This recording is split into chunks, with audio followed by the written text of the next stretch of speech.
നിന്നൊഴുകും രക്തം പാപക്കറ നീക്കുമതിൽ മുങ്ങിത്തീർന്നാൽ ആരും. പാപക്കറ നീക്കുമതിൽ മുങ്ങിത്തീർന്നാൽ ആരും. എൻ പേർക്കേശു മാരിച്ചെന്ന് ഞാൻ വിശ്വസിക്കുന്നു. പാപം എന്നിൽ നിന്നു നീക്കാൻ യേശു രക്തം ചിന്തി. പാപം എന്നിൽ നിന്നു നീക്കാൻ യേശു രക്തം ചിന്തി.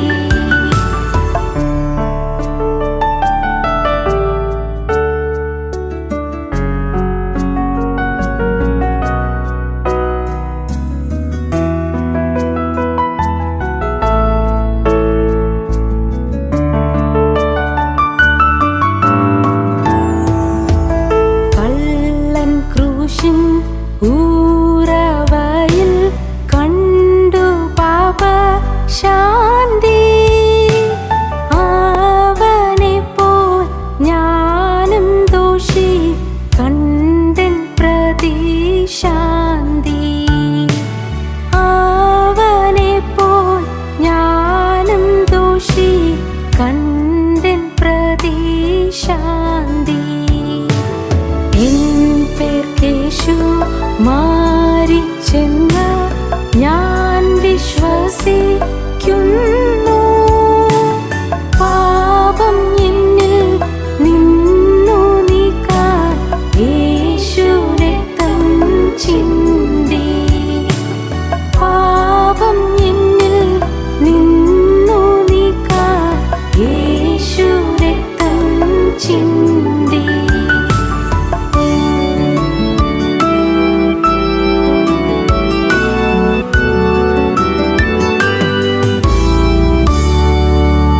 കുഞ്ഞാട്ടിൻ വിലയേറിയ രുധിരത്തിൻ ശക്തി വീണ്ടുകൊള്ളും ദൈവസഭ ആകെ വിശേഷമായി. വീണ്ടുകൊള്ളും ദൈവസഭ ആകെ വിശേഷമായി. എൻ പേർക്കേശു മാരിച്ചെന്ന് ഞാൻ വിശ്വസിക്കുന്നു. പാപം എന്നിൽ നിന്നു നീക്കാൻ യേശു രക്തം ചിന്തി. പാപം എന്നിൽ നിന്നു നീക്കാൻ യേശു രക്തം ചിന്തി. ഞങ്ങളും ക്രൂശിക്കപ്പെട്ട ക്രിസ്തുവിനെ പ്രസംഗിക്കുന്നു. ദൈവത്തിന് സ്തോത്രം. കർത്താവ് കരഞ്ഞു.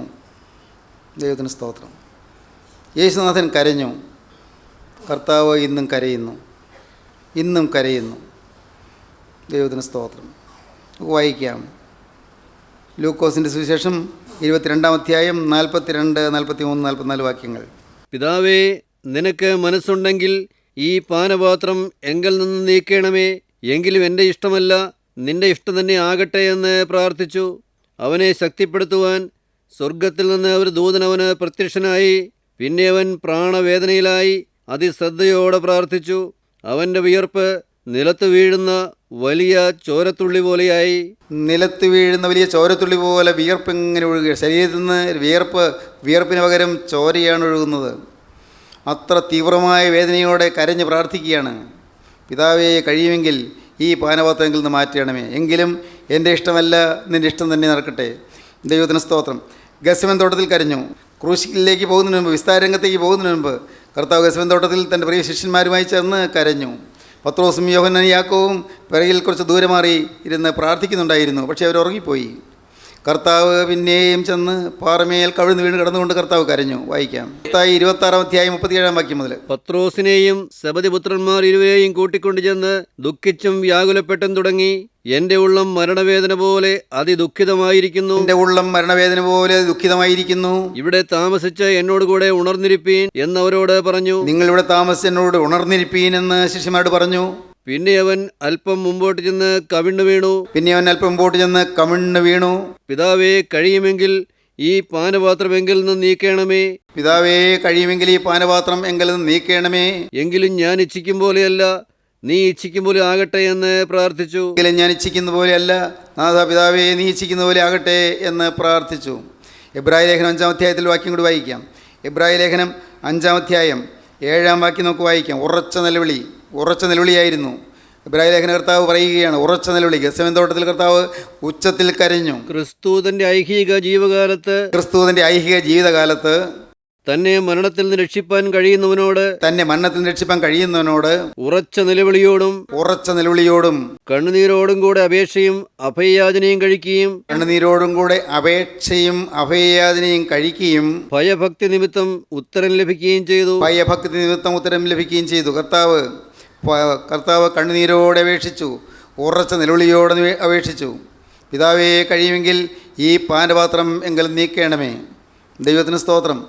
കരുണയുള്ള കർത്താവ് ക്രൂശ് ഒഴിവാക്കണമെന്നല്ല പറഞ്ഞത്. ക്രൂശ് ഒഴിവാക്കാനല്ല കർത്താവ് ആഗ്രഹിച്ചത്. പ്രിയപ്പെട്ടവരെ, ക്രൂശ് വരാൻ പോകുന്ന കർത്താവിനറിയാം. ക്രൂശിക്ക് എവിടെ നിന്ന് കർത്താവിനറിയാം. കർത്താവ് ജനിച്ചത് ക്രൂശിക്കപ്പെടാനായിട്ടാണ്. കർത്താവ് ജനിച്ചത് രാജാവായി ആണ്. അനേകം വർഷങ്ങളാണ് ഈ ഭൂമിയെ യഹൂദന്മാർ ഭരിക്കാൻ വേണ്ടിയല്ല. കർത്താവ് ജനിച്ചത് മരിക്കാൻ വേണ്ടിയാണ്. മരിക്കാൻ വേണ്ടി ജനിച്ചു. ദൈവത്തിന് സ്തോത്രം. കർത്താവ് മരണം കണ്ടുകൊണ്ട് തന്നെ ജനിച്ചു. നിത്യനായ ദൈവം ഭൂമിയിലേക്ക് അവതരിച്ചത് മനുഷ്യതിൻ്റെ പാപം വഹിച്ച കുരിശിൽ മരിക്കാൻ വേണ്ടിയാണ്. ദൈവത്തിന് സ്തോത്രം. എല്ലാ പാപവും വഹിക്കുന്നു. മനസ്സിലാക്കാൻ പറ്റാത്ത ഒരു മർമ്മമാണിത്. ചിലരെ ചോദിക്കും, എങ്ങനെയാണ് കർത്താവായ യേശുക്രിസ്തു ക്രൂശിൽ മരിച്ചപ്പോൾ നമ്മുടെ പാപം വഹിച്ചത്? ഞാൻ നുണ പറഞ്ഞതിന് കർത്താവ് ക്രൂശിൽ മരിച്ചതിന് അത് തമ്മിൽ എന്താണ് ബന്ധം? ഞാൻ മോഷ്ടിച്ചതിന് കർത്താവ് കുരിശിൽ മരിച്ചതുമായിട്ട് എന്താണ് ബന്ധം? ഞാൻ വഴക്കടിക്കുകയും കലഹിക്കുകയും ചെയ്തതിന് ക്രൂശിൽ മരിച്ചതുമായിട്ട് എന്താണ് ബന്ധം? ആളുകൾക്ക് മനസ്സിലാകുന്നില്ല. ഇത് മനസ്സിലാകുന്നത് അതൊരു മഹാ അത്ഭുതമാണ്. ഇത് വെളിപ്പെട്ട് കിട്ടുന്നത് അത്ഭുതമാണ്. പിതാവേ, സ്വർഗത്തിന് ഭൂമിക്കും കർത്താവായുള്ളവേ, നീ ഇത് ജ്ഞാനികൾക്കും വിവേകികൾക്കും മറച്ച് ശിശുക്കൾക്ക് ഉൾപ്പെടുത്തിയതുകൊണ്ട് ഞാൻ നിന്നെ വാഴ്ത്തുന്നു. അതേ പിതാവ്, ഇങ്ങനെയല്ലോ നിനക്ക് പ്രസാദം തോന്നിയത്. ജ്ഞാനികൾക്ക് മറഞ്ഞിരിക്കുന്നു, ശിശുക്കൾക്ക് മറഞ്ഞിരിക്കുന്നു. മനസ്സിലാകുന്നില്ല. എന്താണ് ഈ പറയുന്നത്? യേശു ക്രിസ്തു എൻ്റെ പാപം വഹിച്ചുവെന്നോ? 2000 വർഷം മുമ്പ് ജനിച്ച് 2000 വർഷം മുൻപ് 33 കൊല്ലം ഭൂമിയിൽ ജീവിച്ച് ക്രൂസിൽ മരിച്ച യേശു എൻ്റെ പാപം വഹിച്ചുവെന്നോ? മനസ്സിലാകുന്നില്ല. പലർക്കും മനസ്സിലാകുന്നില്ല. ഇപ്പോൾ ഈ വാക്കുകൾ കേൾക്കും നിങ്ങൾക്കും പലർക്കും മനസ്സിലാകുന്നില്ല. എന്നാൽ നിങ്ങൾ ഒന്ന് മാത്രം വിശ്വസിക്കൂ. എൻ്റെ കർത്താവേ, ഇത് എൻ്റെ ജ്ഞാനം കൊണ്ട് ഗ്രഹിക്കാൻ സാധിക്കുകയില്ല. ഇത് എൻ്റെ വിവേകം കൊണ്ട് എനിക്ക് ഗ്രഹിക്കാൻ സാധിക്കുകയില്ല. എൻ്റെ ബുദ്ധിശക്തി കൊണ്ട് എനിക്ക് ഗ്രഹിക്കാൻ സാധിക്കുകയില്ല. ബുദ്ധിശക്തി കൊണ്ടോ ജ്ഞാനം കൊണ്ടോ വിവേകം കൊണ്ടോ എനിക്ക് ഗ്രഹിക്കാൻ സാധിക്കാത്ത ഒരു മഹാത്ഭുതമാണ് കർത്താവേ. പക്ഷേ നാഥ, ഒരു ശിശു മനസ്സുകൊണ്ട് വിശ്വസിക്കാൻ എനിക്ക് സാധിക്കും. അപ്പോഴാണ് ഇതെനിക്ക് അനുഭവമായി തീരുന്നത്. ദൈവത്തിന് സ്തോത്രം. വിശ്വസിക്കാൻ സാധിക്കും. എങ്ങനെ? ഞാൻ കണ്ണുടച്ച് വിശ്വസിക്കുന്നു. എന്ത് വിശ്വസിക്കുന്നു? ദൈവത്തിൻ്റെ വചനം ഞാൻ വിശ്വസിക്കുന്നു. വചനം വിശ്വസിക്കുന്നു. വചനം, പ്രിയപ്പെട്ടവരെ, വചനം വിശ്വസിക്കുക. ദൈവത്തിൻ്റെ വചനം. ഈ വചനത്തിൽ എഴുതപ്പെട്ടിട്ടുണ്ടോ സത്യം? ലളിതമായി പറയാം, വേറെ കൂടുതലൊന്നും അറിയണ്ട, കൂടുതൽ പഠിക്കണ്ട. എൻ്റെ കർത്താവിൻ്റെ വചനത്തിൽ പറഞ്ഞിരിക്കുന്നു, അങ്ങ് ദൂരെ അങ്ങ് കൊടിമരത്തിൻ മുകളിൽ ഒരു പിച്ചള സർപ്പത്തെ ഉണ്ടാക്കി നിർത്തിയാൽ എങ്ങനെ അഗ്നിസർപ്പത്തിൻ്റെ കടിയേറ്റവരുടെ വിഷം മാറിപ്പോകും? മനസ്സിലാവുകയില്ല. ഇസ്രായേൽക്കോട് മോശ പറഞ്ഞു, നിങ്ങൾ ഭയപ്പെടേണ്ട, അഗ്നിസർപ്പം കടിച്ചു എന്നുള്ളതുകൊണ്ട് നിങ്ങൾ പേടിക്കേണ്ട. നിങ്ങൾ ഭയപ്പെടേണ്ട ആവശ്യമില്ല. നിങ്ങളുടെ ശരീരത്തിൽ വിഷം കയറി എന്നുള്ളതുകൊണ്ട് പേടിക്കേണ്ട. നിങ്ങൾ ബോധം കെട്ടുകൊണ്ടിരിക്കുന്നു, നിങ്ങൾ ഭയപ്പെടേണ്ട. ഒന്ന് നിങ്ങൾ അവിടെ ചെരിഞ്ഞ് കിടന്നുകൊണ്ടാണെങ്കിലും ഒന്ന് നോക്കൂ, ആ പിച്ചള സർപ്പത്തിലേക്കൊന്ന് നോക്കൂ. അത് ദൈവത്തിൻ്റെ വചനപ്രകാരം നാട്ടിയ പിച്ചള സർപ്പമാണ്. ദൈവത്തിൻ്റെ വചനപ്രകാരം നാട്ടിയ പിച്ചള സർപ്പമാണ് അവിടെ. ദൈവം തന്ന വചനപ്രകാരം അവിടെ പിച്ചള സർപ്പത്തെ നാട്ടി നിർത്തിയിരിക്കുകയാണ്. നോക്കിയാൽ രക്ഷപ്പെടും. ദൈവത്തിന് സ്തോത്രം. ആളുകൾക്ക് വേണമെങ്കിൽ സംശയം വരാം. ഇന്ന് നമ്മിൽ പലരും സംശയിക്കുന്ന പോലെ അന്നും പലരും സംശയിച്ച് കാണും. എങ്ങനെ എൻ്റെ ശരീരത്തിലൂടെ വിഷം കയറിയത്? ഈ പിച്ചള പാമ്പിലേക്ക് നോക്കിയാൽ വിഷം മാറും. ദൂരെ നാട്ടിയിരിക്കുന്ന ആ താമ്രസർപ്പത്തിലേക്ക് നോക്കിയാൽ എൻ്റെ ശരീരത്തിൽ കടന്ന വിഷം എങ്ങനെ മാറും? ശരീരത്തിലെ രക്തധമനികളിൽ കൂടി ഒഴുകുന്ന വിഷം എങ്ങനെ മാറും? എൻ്റെ ശരീരത്തിൽ വ്യാപിച്ചിരിക്കുന്ന വിഷം എങ്ങനെ മാറും? മനസ്സിലാവുകയില്ല. ആർക്കും മനസ്സിലാവുകയില്ല. ഒരു പണ്ഡിതന് മനസ്സിലാവുകയില്ല, ഒരു ഡോക്ടർക്ക് മനസ്സിലാവുകയില്ല. പ്രിയപ്പെട്ടവരെ, വൈദ്യശാസ്ത്രത്തിൻ്റെ അങ്ങേയറ്റം പഠിച്ചയാൾക്ക് മനസ്സിലാവുകയില്ല. എന്നാൽ ദൈവത്തിന് സ്തോത്രം, ഒന്നും മനസ്സിലായില്ലെങ്കിലും ഒരാൾ അത് കേട്ടു. ദൈവത്തിൻ്റെ വചനപ്രകാരമാണ് ആ പിക്ചർ സർപ്പത്ത് നാട്ടിയതെന്ന്. ആ ആൾ അങ്ങോട്ട് ബോധം കെട്ട് പോവുകയായിരുന്നു, ബോധം കെടാൻ തുടങ്ങുകയായിരുന്നു. അങ്ങോട്ട് അങ്ങ് ചെരിഞ്ഞ് കിടന്നുകൊണ്ട് അങ്ങോട്ട് നോക്കി. എന്തൊരത്ഭുതം! പെട്ടെന്ന് കണ്ണു തുറന്നു, പെട്ടെന്ന് ബോധം തെളിഞ്ഞു, നല്ല ഊർജ്ജസ്വലതയായി ചാടി എഴുന്നേറ്റു. ഓ, ഞാൻ നോക്കി, ഞാൻ രക്ഷപ്പെട്ടല്ലോ. അയാൾ അടുത്ത കൂടാരത്തിലേക്ക് ഓടി. അവിടെ മരിച്ചുകൊണ്ടിരിക്കുന്നവരുണ്ട്, ബോധം കെട്ടു പോകുന്നവരുണ്ട്, അവിടെ മരിക്കാറായിരിക്കുന്നവരുണ്ട്. അയ്യോ, നിങ്ങളാരും മരിക്കേണ്ട ആവശ്യമില്ല, ആരും മരിക്കേണ്ട. നോക്കൂ, അവിടെ ദൈവത്തിൻ്റെ വചനപ്രകാരം ഒരു പിച്ചള സർപ്പത്തെ നാട്ടിയിട്ടുണ്ട്. അതിലേക്ക് നോക്കിയാൽ മാത്രം മതി, രക്ഷപ്പെടും. അവർ നോക്കി, അവർ രക്ഷപ്പെട്ടു. അവർ അടുത്ത കൂടാരങ്ങളിലേക്ക് ഓടി. ഓരോരുത്തരും അടുത്തടുത്ത കൂടാരങ്ങളിലേക്ക് ഓടി. ആളുകൾ വെച്ചറിയിക്കുകയാണ്, പേടിക്കേണ്ട, അഗ്നിസർപ്പത്തിന് കടിയേറ്റവരാരും മരിക്കേണ്ട ആവശ്യമില്ല. അതാ പിച്ചർ സർപ്പത്തെ നാട്ടിയിരിക്കുന്നു. ദൈവത്തിന് സ്തോത്രം. റോമർ ലേഖനം 3-23 വാക്യം വായിക്കാം. റോമർ 3:23 മുതൽ. ഒരു വ്യത്യാസവുമില്ല, എല്ലാവരും പാപം ചെയ്ത് ദൈവ തേജസ്സില്ലാത്തവരായി തീർന്നു. അവൻ്റെ കൃപയാൽ ക്രിസ്തുയേശുവിലെ വീണ്ടെടുപ്പ് മൂലം സൗജന്യമായത്രേ നീതീകരിക്കപ്പെടുന്നത്. വിശ്വസിക്കുന്നവർക്ക് അവൻ തൻ്റെ രക്തം മൂലം പ്രായശ്ചിത്തമാകുവാൻ ദൈവവനെ പരസ്യമായി നിർത്തിയിരിക്കുന്നു. കർത്താവിന് സ്തോത്രം. പ്രിയപ്പെട്ടവരെ, ഇന്ന് നിങ്ങൾക്കിത് വെളിപ്പെട്ട് കിട്ടട്ടെ. പരിശുദ്ധാത്മാവ് നിങ്ങൾക്ക് വെളിപ്പെടുത്തി തരട്ടെ. അവൻ്റെ കൃപയാൽ ക്രിസ്തുയേശുവിലെ വിശ്വാസത്താൽ നീതീകരണം പ്രാപിക്കുകയാണ്. നിത്യനായ ദൈവത്തിൻ്റെ കൃപയാൽ ക്രിസ്തുവിലുള്ള വിശ്വാസത്താൽ നമുക്ക് നീതീകരണം കിട്ടുകയാണ്. സ്വതേ നാം പാപികളാണ്, നാം പാപത്തിൽ പിറന്നവരാണ്. അകൃത്യത്തിൽ ഞാൻ ഉരുവായി, പാപത്തിൽ എൻ്റെ അമ്മ എന്നെ ഗർഭം ധരിച്ചു. നാം എല്ലാവരും പാപത്തിൽ പിറന്നവരാണ്, പാപത്തിൽ ജനിച്ചവരാണ്. പാപം നമ്മുടെ ജീവിതത്തിൽ ജനിക്കുമ്പോൾ തന്നെ പാപമുണ്ട്, അകൃത്യമുണ്ട്. പാപത്തിൽ ഞാൻ ഉരുവായി. എന്നാൽ പ്രിയപ്പെട്ടവരെ, ഈ അകൃത്യം നമ്മുടെ രക്തത്തിലുണ്ട്, നമ്മുടെ രക്തധമനികളിലുണ്ട്, നമ്മുടെ സ്വഭാവത്തിലുണ്ട്. ഞാൻ നുണ പറയാത്തപ്പോഴും ഞാൻ പാപിയാണ്, മോഷണം നടത്താത്തപ്പോഴും പാപിയാണ്, കൊലപാതകം ചെയ്യാത്തപ്പോഴും പാപിയാണ്, ആരെയും ഉപദ്രവിക്കാത്തപ്പോഴും പാപിയാണ്. ഞാൻ എന്ന് പറയുന്ന മനുഷ്യൻ പാപിയാണ്, ഞാൻ ജനിക്കുമ്പോൾ തന്നെ പാപിയാണ്. ഇതാ അകൃത്യത്തിൽ ഞാൻ ഉരുവായി, പാപത്തിൽ എൻ്റെ അമ്മ എന്നെ ഗർഭം ധരിച്ചിരിക്കുന്നു. അതാണ് അപ്പോസ്തലൻ പറയുന്നത്. ഒരു വ്യത്യാസവുമില്ല, എല്ലാവരും പാപം ചെയ്തു, ദൈവ തേജസ് ഇല്ലാത്തവരായി തീർന്നു. എന്നാൽ അവൻ്റെ കൃപയാൽ, ദൈവത്തിൻ്റെ കൃപയാൽ ക്രിസ്തുയേശുവിങ്കൽ വീണ്ടെടുപ്പ് മൂലം സൗജന്യമായത്രേ നീതീകരിക്കപ്പെടുന്നത്. ക്രിസ്തുയേശുവിങ്കൽ ഒരു വീണ്ടെടുപ്പുണ്ട്. ക്രിസ്തു വീണ്ടെടുപ്പുകാരനാണ്. പാപത്തിൽ ആണ്ടുപോയവനെ വീണ്ടെടുക്കുന്നവനാണ് ക്രിസ്തു. പാപത്തിൽ താണുപോയവനെ ഉദ്ധരിക്കുന്നവനാണ് ക്രിസ്തു. ക്രിസ്തു വീണ്ടെടുപ്പുകാരനാണ്. അവൻ്റെ കൃപയാൽ ക്രിസ്തുയേശുവിങ്കൽ വീണ്ടെടുപ്പ് മൂലം സൗജന്യമായത്രേ നീതീകരിക്കപ്പെടുന്നത്. ദൈവത്തിന് സ്തോത്രം. വിശ്വസിക്കുന്നവർക്ക് ഒരു വ്യവസ്ഥയേ ഉള്ളൂ, വേറെ ഒരു വ്യവസ്ഥയുമില്ല. വിശ്വസിക്കുന്നവർക്ക് അവൻ തൻ്റെ രക്തം മൂലം പ്രായശ്ചിത്തമാകുവാൻ ദൈവവനെ പരസ്യമായി നിർത്തിയിരിക്കുന്നു. പരസ്യമായി ഗോകുൽത്തായിൽ കാൽവരിമലയുടെ മുകളിൽ ക്രൂശിന്മേൽ 3 ക്രൂശ് കാട്ടിയിരിക്കുന്നു. അതിൽ നടുവിലത്തെ ക്രൂശിന്മേൽ 2 കൊലയാളികളുടെ മധ്യത്തിൽ, പ്രിയപ്പെട്ടവരെ, ആകാശത്തിനും ഭൂമിക്ക് മധ്യത്തിൽ, പ്രപഞ്ചത്തിൻ്റെ മധ്യത്തിൽ ഇതാ അവൻ ഉയർത്തപ്പെട്ടിരിക്കുന്നു. ദൈവത്തിന് സ്തോത്രം, ദൈവത്തിന് സ്തോത്രം. അവൻ്റെ കൃപയാൽ ക്രിസ്തുയേശുവിൽ വീണ്ടെടുപ്പ് മൂലം സൗജന്യമായത്രേ നീതീകരിക്കപ്പെടുന്നത്. വിശ്വസിക്കുന്നവർക്ക് അവൻ തൻ്റെ രക്തം മൂലം പ്രായശ്ചിത്തമാകുവാൻ ദൈവവനെ പരസ്യമായി നിർത്തിയിരിക്കുന്നു. ആർക്കും രക്ഷപ്പെടാം. ഒരു പാപിയെ പാപത്തിൽ മരിക്കേണ്ട ആവശ്യമില്ല. പാപം കൊണ്ട് ജീവിതം താറുമാറാക്കിയവനവന് പാപത്തിൽ മരിക്കേണ്ട ആവശ്യമില്ല. പാപം കൊണ്ട് എല്ലാ വഷളത്വവും വന്നവന് ജീവിതം നശിപ്പിക്കേണ്ട ആവശ്യമില്ല. ദൈവത്തിന് സ്തോത്രം. പാപം കൊണ്ട് എല്ലാ നല്ല കാലങ്ങളും നഷ്ടപ്പെടുത്തിയവനും ഇനി നശിക്കേണ്ട ആവശ്യമില്ല. പാപത്തിലെല്ലാം കളഞ്ഞു കുളിച്ചവനും ഇനി നശിക്കേണ്ട ആവശ്യമില്ല. മദ്യപാനം ചെയ്ത് എല്ലാം മുടിച്ച് കളഞ്ഞവനും ഇനി നശിക്കേണ്ട ആവശ്യമില്ല. വ്യഭിചാര ജീവിതം നയിച്ച് എല്ലാം തകർത്ത് കളഞ്ഞവനും ഇനി നശിക്കേണ്ട ആവശ്യമില്ല. കുടുംബം കലക്കിയവനും നശിക്കേണ്ട ആവശ്യമില്ല. മാതാപിതാക്കളെ ദ്രോഹിച്ചവനും ഇനി നശിക്കേണ്ട ആവശ്യമില്ല. മാതാപിതാക്കളോട് ധിക്കാരമായി പെരുമാറുകയും മാതാപിതാക്കളെ ഒരുപക്ഷെ അടിക്കുകയോ ഉപദ്രവിക്കുകയോ ചെയ്തവനും ഇനി നശിച്ചു പോകേണ്ട ആവശ്യമില്ല. ഒരു കാര്യമുണ്ട്, കർത്താവായ യേശു ക്രിസ്തു ഉയർത്തപ്പെട്ടിരിക്കുന്നു.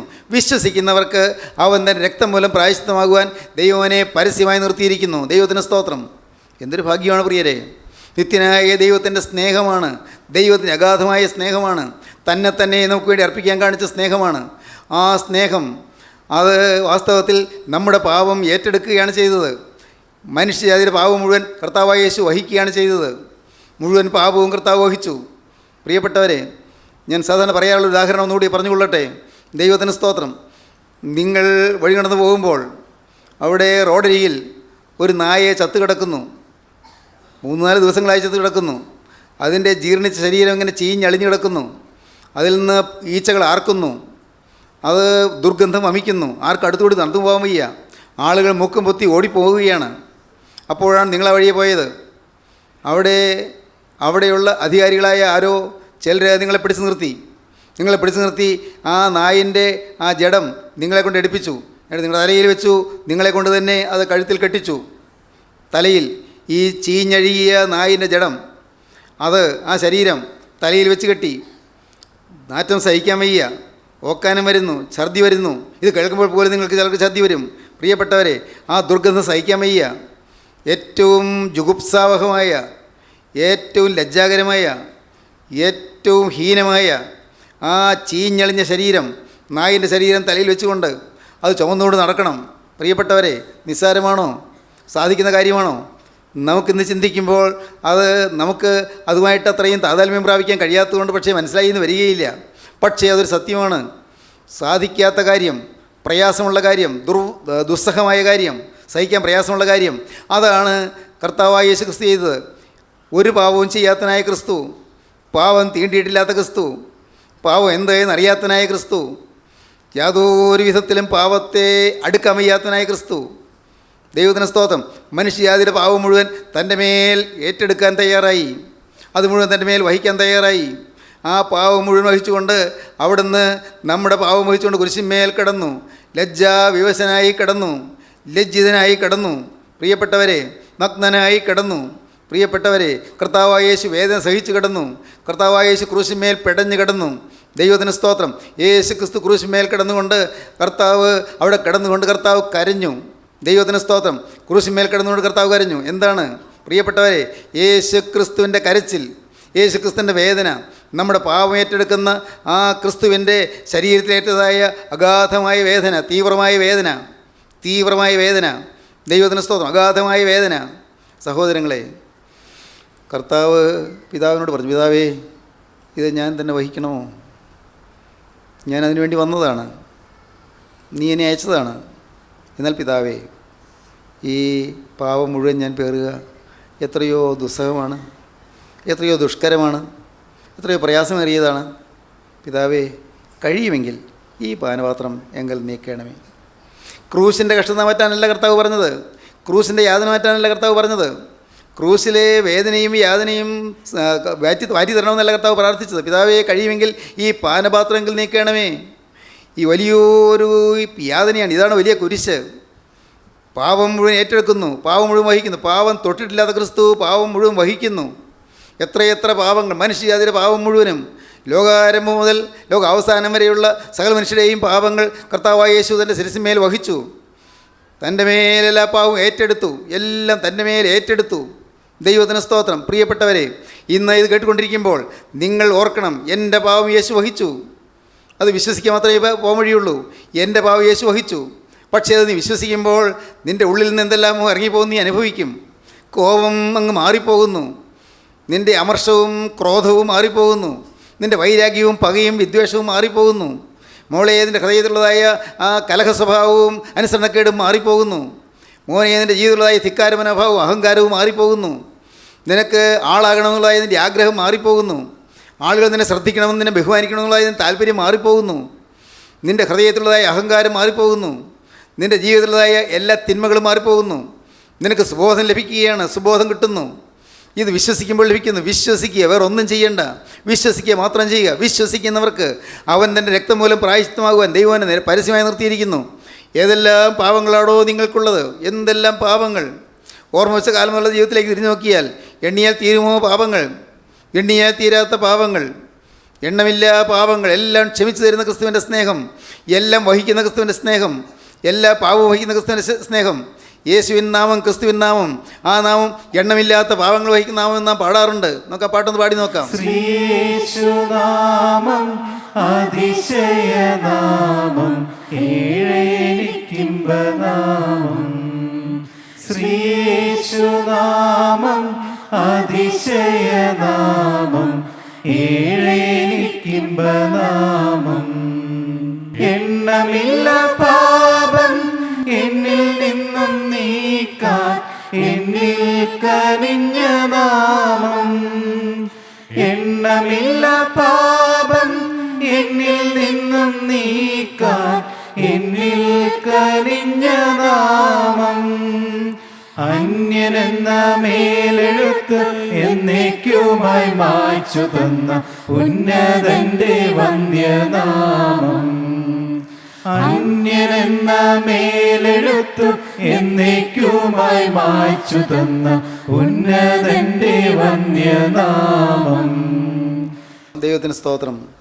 പ്രിയപ്പെട്ടവർ, ഇത് പാടുമ്പോൾ നിങ്ങൾ ഓർക്കണം, പാടുമ്പോൾ നിങ്ങൾ ശ്രദ്ധിക്കണം. എണ്ണമില്ലാത്ത പാവങ്ങൾ എന്നിൽ നീക്കുന്നതിന് വേണ്ടി അവൻ ക്രൂശിൽ മരിച്ചു. എന്നിൽ കനിഞ്ഞു. എൻ്റെ പാവം എന്നിൽ മാറ്റാൻ വേണ്ടി യേശു എന്നിൽ കനിഞ്ഞു. എൻ്റെ പാവം യേശു വഹിച്ചു. എൻ്റെ കർത്താവേ, നാഥ, ഞാൻ ഇതാ എന്നെ നിനക്ക് തരുന്നു. ഇനി ഞാൻ പാവം ചെയ്യുകയില്ല. ഇനി ഞാൻ നിന്നെ ക്രൂശിക്കുകയില്ല. നിന്നെ ഞാൻ ക്രൂശിക്കുകയില്ല. യഹൂദന്മാരൊന്ന് ക്രൂശിച്ചു, ശരി. പക്ഷേ ഇന്ന് ഞാൻ നിന്നെ ക്രൂശിക്കുകയാണ്. യഹൂദന്മാർ നിൻ്റെ മുഖത്ത് തുപ്പി. ഇന്ന് ഞാൻ നിൻ്റെ കന്നത്തടിക്കുകയാണ്, മുഖത്ത് തുപ്പുകയാണ്. ഇന്ന് ഞാൻ പരിഹസിക്കുകയാണ്. കർത്താവേ, ഞാൻ ഇനി പാവം ചെയ്യുകയില്ല എന്ന് പറഞ്ഞിട്ട് പിന്നെയും ഞാൻ പാവം ചെയ്തപ്പോൾ ഞാൻ നിന്നെ പരിഹസിക്കുകയായിരുന്നു. ഇനി ഞാൻ കോപിക്കുകയില്ല എന്ന് പറഞ്ഞതിന് ശേഷം പിന്നെയും കോപിച്ചപ്പോൾ ഞാൻ നിന്നെ പരിഹസിക്കുകയായിരുന്നു. ഇനി വഴക്കുണ്ടാക്കുകയില്ല എന്ന് പറഞ്ഞ് പിന്നെയും ഞാൻ വഴക്കുണ്ടാക്കിയപ്പോൾ നിന്നെ ഞാൻ പരിഹസിക്കുകയായിരുന്നു. മാതാപിതാക്കളെ ഞാൻ ബഹുമാനിച്ചുകൊള്ളും, ഇനിയും അനുസരിച്ചുകൊള്ളും എന്ന് പറഞ്ഞതിന് ശേഷം പിന്നെയും അവരോട് ധിക്കാരമായി പെരുമാറിയപ്പോൾ എൻ്റെ കർത്താവെ, ഞാൻ നിന്നെ പരിഹസിക്കുകയായിരുന്നു. എല്ലാം കേട്ട നിന്നെ ഞാൻ പരിഹസിച്ചു. ദൈവത്തിന് സ്തോത്രം. നിൻ്റെ മുഖത്ത് ഞാൻ തുപ്പി, നിൻ്റെ കന്നത്ത് ഞാൻ അടിച്ചു, രോമങ്ങൾ ഞാൻ പിഴുതെടുത്തു. യഹൂദന്മാരല്ല, അന്നത്തെ പടയാളികളല്ല, ആയിരിക്കാം, അതന്നാണ്. ഇന്ന് ഇത് നടന്നുകൊണ്ടിരിക്കുന്നു. ദൈവത്തിന് സ്തോത്രം. എണ്ണമില്ലാത്ത പാവങ്ങൾ എന്നിൽ നീക്കാൻ എന്നിൽ കനിഞ്ഞ നാമം. തന്മൂലം എന്തുണ്ടായി? ഞാൻ അന്യനായിരുന്നു. കർത്താവേ, നിൻ്റെ ഭവനത്തിൽ നിന്ന് ഞാൻ അന്യപ്പെട്ടു പോയവനായിരുന്നു. നിൻ്റെ ഭവനത്തിൽ ഉൾപ്പെട്ടവരല്ലായിരുന്നു, അന്യനായിരുന്നു. അന്യനായ എന്നെ നീ സ്വന്തമാക്കി തീർത്തു. ദൈവത്തിന് സ്തോത്രം. അന്യനായ എന്നെ നീ സ്വന്തമാക്കി തീർത്തു. പ്രിയപ്പെട്ടവരെ, നിങ്ങൾ വിശ്വസിക്കൂ, നാം സ്വർഗീയ കുടുംബത്തിൻ്റെ അംഗങ്ങളാകുവാൻ കർത്താവ് നമ്മെ തിരഞ്ഞെടുത്തു. സ്വർഗീയ കുടുംബത്തിലെ അംഗങ്ങളാകുവാൻ. ഈ കൂട്ടായ്മയല്ല ഞാൻ പറയുന്നത്, കൂട്ടായ്മയല്ല. കൂട്ടായ്മയിൽ ഒന്നാ നല്ലത്, വചനം കേൾക്കാം. പക്ഷേ അതല്ല, സ്വർഗീയ കുടുംബമുണ്ട്. അവിടെ സഭാഭേദമില്ല, അവിടെ സമുദായ വ്യത്യാസമില്ല, അവിടെ കക്ഷി പരിഗണനയില്ല. ദൈവത്തിന് സ്തോത്രം. അവിടെ മനുഷ്യ പറയുന്ന വ്യത്യാസങ്ങളൊന്നുമില്ല. ദൈവത്തിന് സ്തോത്രം. പ്രിയപ്പെട്ടവരെ, അവിടെ യാക്കോബക്കാർക്ക് ഒരു ഉന്നത സ്ഥാനം കൊടുക്കുന്നില്ല. അവിടെ ഓർത്തഡോക്സുകാർക്ക് വേറെ ഉന്നത സ്ഥാനം കൊടുക്കുന്നില്ല. അവിടെ കത്തോലിക്കർക്ക് അതിനേക്കാൾ ഉയർന്ന സ്ഥാനം കൊടുക്കുന്നില്ല. അവിടെ എന്ത് സ്ഥാനം? അവിടെ അത് സഭാഭേദമില്ല. അതുകൊണ്ടാണ് നമുക്ക് സഭാഭേദം ഇല്ലാത്തത്. ദൈവത്തിന് സ്തോത്രം. സ്വർഗം നാം അന്യരല്ല, നാം സ്വർഗത്തിൻ്റെ സ്വന്തം അവകാശികളാണ്, സ്വർഗത്തിന് അവകാശികളാണ്. സ്തോത്രം. എണ്ണമില്ല പാവം എന്നുള്ള ആ ശീലം ഒന്നുകൂടെ പാടാം. എണ്ണമില്ല പാപം എന്നിൽ നിന്നും നീക്കാൻ എന്നിൽ കനിഞ്ഞ നാമം. എണ്ണമില്ല പാപം എന്നിൽ നിന്നും നീക്കാൻ എന്നിൽ കനിഞ്ഞ നാമം. അന്യനെന്ന മേലെഴുത്ത് എന്നേക്കുമായി മായ്ച്ചു തന്ന ഉന്നതന്റെ വന്യനാമം. അന്യനെന്ന മേലെഴുത്ത് എന്നേക്കുമായി മായ്ച്ചു തന്ന ഉന്നതന്റെ വന്യനാമം. അന്യനെന്ന മേലെഴുത്ത് മായ്ച്ചു തന്നു, എന്നേക്കുമായി മായ്ച്ചു തന്നു. അന്യനല്ല, സ്വന്തം ക്രിസ്തുവിൻ്റെ സ്വന്തം ഭവനക്കാർ, ക്രിസ്തുവിൻ്റെ സ്വന്തം ആളുകൾ, ക്രിസ്തുവിൻ്റെ ഏറ്റവും അടുത്ത ആളുകൾ അന്യനെന്ന മേലെഴുത്ത് മാറ്റി തന്നു. മാത്രമല്ല, സ്വന്തമാക്കി തീർത്തു. മാത്രമല്ല, ഇത്ര എണ്ണിയാൽ തീരാത്ത പാപങ്ങളെ ക്ഷമിച്ചു തന്നത്. ഇത് പാടുമ്പോൾ എൻ്റെ പാവം എന്നിൽ നിന്ന് മാറിപ്പോവുകയാണ് നിങ്ങൾ വിശ്വസിക്കണം. അതാണ് വിശ്വാസം. ഞാൻ ഇനി പാവം ചെയ്യുകയില്ല, ഉറപ്പാണ്. ഇനി ഞാൻ പാവത്തിലേക്കില്ല. എന്തെല്ലാം തീരുമാനങ്ങൾ എടുത്തു, പലതും തെറ്റിച്ച് കളഞ്ഞു. പക്ഷേ ഇനി ഞാൻ പാവത്തിലേക്കില്ല. ആ തീരുമാനം നിങ്ങളുടെ ഹൃദയത്തിൽ വരുമ്പോൾ, ആ തീരുമാനം നിങ്ങളുടെ ഹൃദയത്തിൽ ഒന്ന് ഉറവെടുക്കുമ്പോൾ, അപ്പോൾ തന്നെ നിങ്ങളിൽ നിന്ന് പാവം മാറിയെന്ന് നിങ്ങൾ വിശ്വസിക്കുക. വിശ്വസിച്ചുകൊണ്ട് ആ പാവം മാറി എന്നുള്ള വിശ്വാസത്തോടെ നിങ്ങൾ ഏറ്റുപാടുക. നിങ്ങൾ പാടുക, എണ്ണമില്ല പാവം, അറിഞ്ഞുകൊണ്ട് പാടുക. എന്നിൽ നിന്ന് മാറിയിരിക്കുന്നു, പാവം മാറിയിരിക്കുന്നു, ഇനി അന്യനല്ല, ഞാൻ സ്വന്തമാണ്. ഈ വിശ്വാസത്തോടെ നിങ്ങൾ പാടുക. എണ്ണമില്ല പാപം എന്നിൽ നിന്നും നീക്കാൻ എന്നിൽ കനിഞ്ഞ നാമം. എണ്ണമില്ല പാപം എന്നിൽ നിന്നും നീക്കാൻ എന്നിൽ കനിഞ്ഞ നാമം.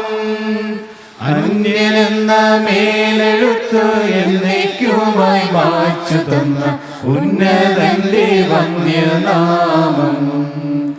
അന്യനെന്ന മേലെഴുത്ത് എന്നേക്കുമായി മായ്ച്ചു തന്ന ഉന്നതന്റെ വന്യനാമം. ശ്രീയേശു നാമം അതിശയനാമം ഏറെ എനിക്കിമ്പനാമം.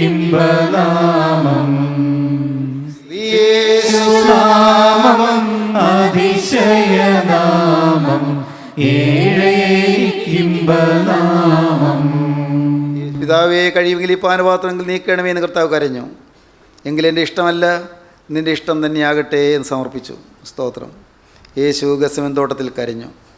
യേശു ഇന്നും കരയുന്നു. നമുക്ക് വേണ്ടി കരയുന്നു. നാം ഓരോരുത്തർക്ക് വേണ്ടിയും കരയുന്നു. നമുക്ക് സൗഭാഗ്യകാലം തരാൻ വേണ്ടി കർത്താവ് കരയുന്നു. നമുക്ക് ശോഭനമായ സ്വർഗ്ഗവാസം തരാൻ വേണ്ടി കർത്താവ് നമുക്ക് വേണ്ടി കരയുന്നു. നമ്മെ ആരെയും കർത്താവ് ഉപേക്ഷിക്കുന്നില്ല. ഈ വചനം കേൾക്കുന്ന ആരെയും കർത്താവ് ഒഴിവാക്കിയിട്ടില്ല. സ്നേഹിതരെ, നിങ്ങൾ വിശ്വസിക്കൂ. നിങ്ങളൊരുപക്ഷേ ഒന്നും പ്രതീക്ഷിച്ചല്ല വന്നത്. നിങ്ങൾ നിരീക്ഷകരായിട്ടാണ് ഇരുന്നത്. ശരിയായിരിക്കാം, സാരമില്ല. നിങ്ങളുടെ ജീവിതത്തിൽ പാവം ഇടാതെയാണ് നിങ്ങൾ വന്നിരുന്നത്. സാരമില്ല. ഇപ്പോൾ നിങ്ങൾ കാര്യം ചെയ്യൂ. നിങ്ങളെ സ്നേഹിക്കുന്ന ക്രിസ്തു നിങ്ങളുടെ അരികത്വം നിൽക്കുന്നു, തൊട്ടരികത്വം നിൽക്കുന്നു. നിങ്ങൾ നിങ്ങളുടെ മദ്യപാനത്തെ എറിഞ്ഞു മാറ്റുക.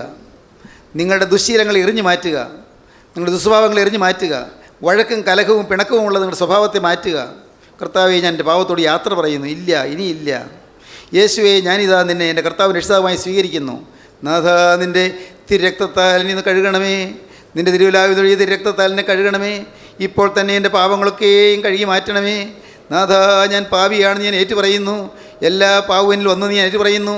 ഓരോ പാവവും ഓർത്ത് ഞാൻ അനുഭവിക്കുന്നു. ഓരോ പാവവും എണ്ണി എണ്ണി എണ്ണി എണ്ണി ഓർത്ത് ഞാൻ അനുഭവിക്കുന്നു. കർത്താവേ, ഇനിമേൽ പാവം ചെയ്യുകയില്ലെന്ന് ഞാൻ തീരുമാനിക്കുന്നു. നാഥ, ഇപ്പോൾ നിൻ്റെ ആ ആണിപ്പാടുള്ള കരവൻ്റെ തലമേൽ വെച്ച് എന്നെ അനുഗ്രഹിക്കണമേ. എന്നെ അനുഗ്രഹിച്ച് എന്നെ എഴുന്നേൽപ്പിക്കണമേ. പറയുമോ, നിങ്ങൾ പ്രാർത്ഥിക്കുമോ, നിങ്ങൾ കർത്താവിൻ്റെ കരങ്ങളിൽ നിങ്ങൾ കൊടുക്കുമോ, നിങ്ങളുടെ ജീവിതം കർത്താവിന് സമർപ്പിക്കുമോ? ഈ നിസ്സാരമായ ആയുസ്, അല്പകാലം മാത്രമുള്ളതായ ആയുസ് യേശുവിൻ്റെ കരങ്ങളിലേക്ക് നിങ്ങൾ കൊടുക്കുമോ?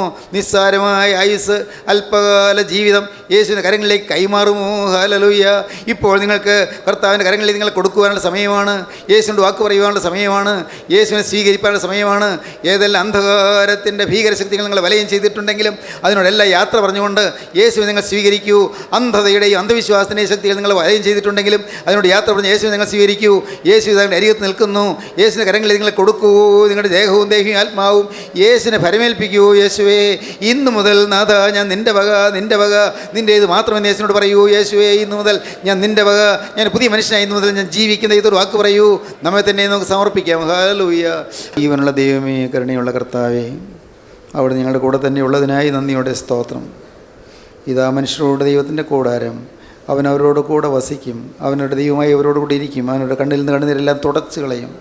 അപ്പോൾ ഞങ്ങളുടെ ആകുലങ്ങൾ മാറ്റിയതിനായി സ്തോത്രം. ഞങ്ങളുടെ ആവശ്യങ്ങൾ നിറവേറ്റുന്ന ഉറപ്പ് തന്നതിനായി സ്തോത്രം. ഭാരങ്ങൾ അകറ്റിയതിനായി ഞങ്ങൾക്ക് സ്തോത്രം.